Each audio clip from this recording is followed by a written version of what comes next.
Doutor Ulisses, quando você faz uma cirurgia para hipófise, você precisa do otorrino junto com você? Essa é a pergunta que a gente vai responder hoje aqui no Doutor Ulisses Responde.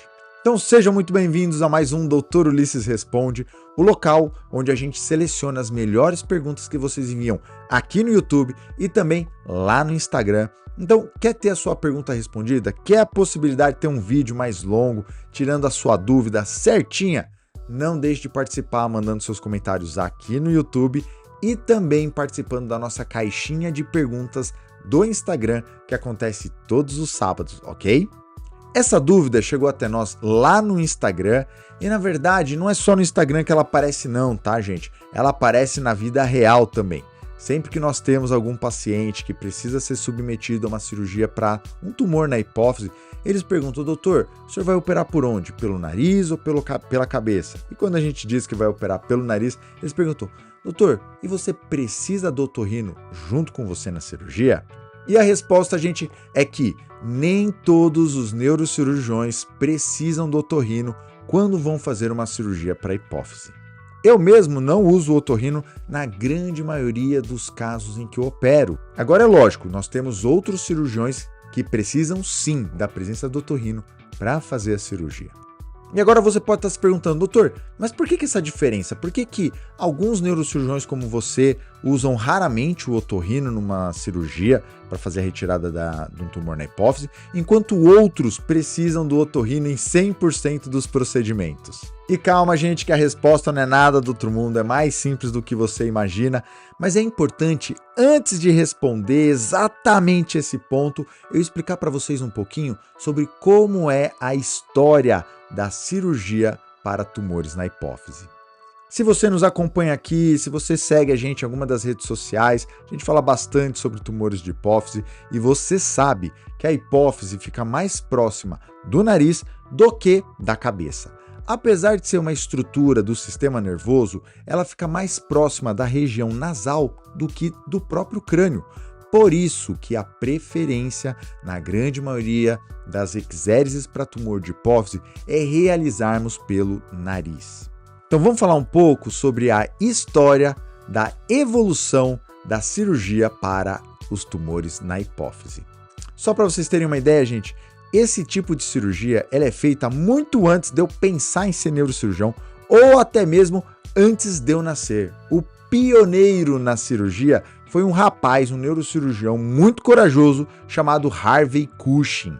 E se você conhece a doença de Cushing e achou que o nome é parecido com Harvey Cushing, você está certo.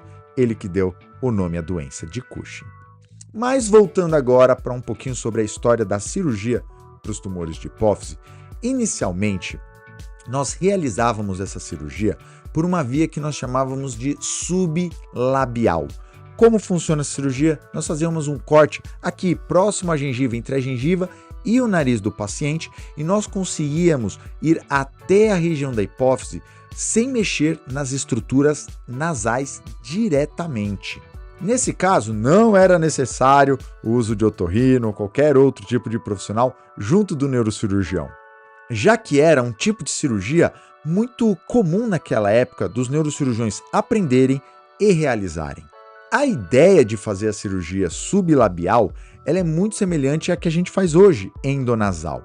O problema da cirurgia sublabial, que foi essa primeira que nós desenvolvemos lá atrás há muito tempo, é que nós não conseguíamos enxergar a hipófise com muita nitidez. Por quê? Porque você imagina, gente, é uma distância muito grande do nariz até aqui, mais ou menos onde fica a nossa hipófise.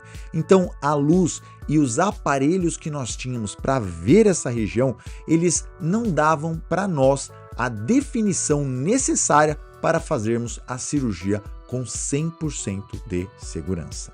Mas, com o tempo, a tecnologia foi melhorando, novos aparelhos foram se somando à neurocirurgia e também à medicina, entre eles o grande divisor de águas na cirurgia de hipófise, que foi o endoscópio endonasal. E o que é o endoscópio endonasal? Nada mais é do que o aparelho que nós utilizamos para fazer a cirurgia. Para vocês terem uma ideia, o endoscópio ele tem mais ou menos a finura de uma caneta Bic, vamos supor. A grande vantagem é que ele tem uma câmera Full HD na sua ponta e também uma iluminação própria que ajuda a fazer com que a iluminação e a definição da cirurgia da hipófise seja muito maior do que quando nós comparamos com a cirurgia sublabial. O problema é que nos primórdios da cirurgia, quem desenvolveu a técnica endonasal foram os otorrinolaringologistas. Eles é que sabiam como utilizar o endoscópio, qual era a técnica cirúrgica que era necessário ser realizada para manipular o nariz e, por conta disso, durante um período no começo do desenvolvimento da cirurgia para tumores de hipófise por via endoscópica, os otorrinos foram parte essencial do desenvolvimento da técnica operatória. Conforme as gerações de neurocirurgiões foram se desenvolvendo e aprendendo a técnica para fazer a cirurgia endoscópica endonasal para tumores de hipófise, a gente foi se apropriando de como é que nós fazíamos a parte do otorrino também. Os otorrinos, gente, eles foram importantíssimos durante o desenvolvimento, principalmente porque eles nos auxiliavam a fazer o acesso. Ou seja, como a gente tem que passar pelo nariz, o otorrino é o médico que estuda exatamente as estruturas nasais, então nada mais justo do que no começo ele fazer o nosso acesso, chegar até a hipófise e da hipófise para frente ser o neurocirurgião. Mas a gente foi vendo que não tinha segredo nenhum, que a técnica era muito semelhante e por conta disso os neurocirurgiões passaram a começar a fazer o próprio acesso cirúrgico.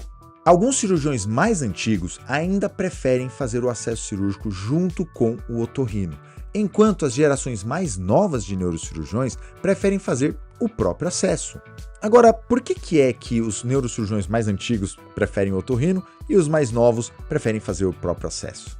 E por que os neurocirurgiões mais velhos preferem fazer com o otorrino, enquanto os mais novos preferem fazer o próprio acesso? Isso não é porque os mais novos ou os mais velhos são melhores do que um ou do que outro. Na verdade, o que acontece é que é mais ou menos quando você aprende a falar inglês. Eu vou usar esse exemplo aqui para poder ficar bem fácil de você entender.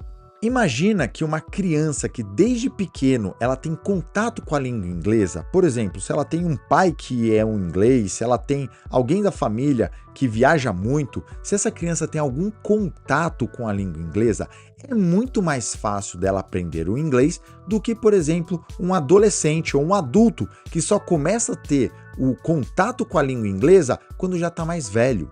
Ou seja, pelas gerações mais velhas estarem acostumadas a fazer a cirurgia sublabial e não a endonasal, enquanto as mais novas estão mais acostumadas a fazerem a endonasal endoscópica do que a sublabial, é mais comum os cirurgiões mais novos fazerem o próprio acesso cirúrgico em comparação aos mais velhos. Tá, doutor Ulisses, eu entendi essa diferença, mas minha pergunta agora é: tem alguns casos que mesmo você, sabendo fazer o acesso e a cirurgia por completo, você chama o otorrino para operar junto com você? E a resposta, gente, é que sim. Existem casos e casos. Por isso, cada paciente com tumor de hipófise ou com lesões hipofisárias, a gente precisa avaliar de forma individual, respeitando todos os achados nos exames e na anatomia do paciente. Existem sim alguns casos em que o otorrino ele é convidado por nós para fazer parte do procedimento cirúrgico para nos dar maior segurança e nos auxiliar eventualmente em alguma alteração anatômica que o paciente possa vir a apresentar. Um dado importante para vocês saberem é que a presença ou não do otorrino não influencia na maioria dos resultados cirúrgicos que nós temos nos estudos atuais sobre o assunto. E é por isso que alguns neurocirurgiões usam o otorrino nas cirurgias e outros preferem não. Então, o mais importante, se o seu neurocirurgião vai precisar ou não de um otorrino para poder ajudá-lo, é você saber se ele tem ou não experiência nesse tipo de tratamento. E você pode ter certeza, se no seu caso for necessário ter um otorrino junto do neurocirurgião, ele vai estar presente. Mas não é obrigatório. Bom, pessoal, espero que tenha sido claro aqui com vocês. Espero que vocês tenham gostado da nossa resposta e principalmente dessa breve história que eu contei para vocês aqui sobre a evolução das cirurgias para tumores de hipófise. Não deixe de compartilhar esse vídeo com aquelas pessoas que você sabe que podem se beneficiar dessa informação. E se você quiser um vídeo específico sobre alguma dúvida que você tenha, não se esqueça de deixar aqui nos comentários a sua pergunta ou participar lá da nossa caixinha de perguntas todo sábado, ok? Um beijo para vocês e nos vemos no próximo Dr. Ulisses Responde. Um abraço.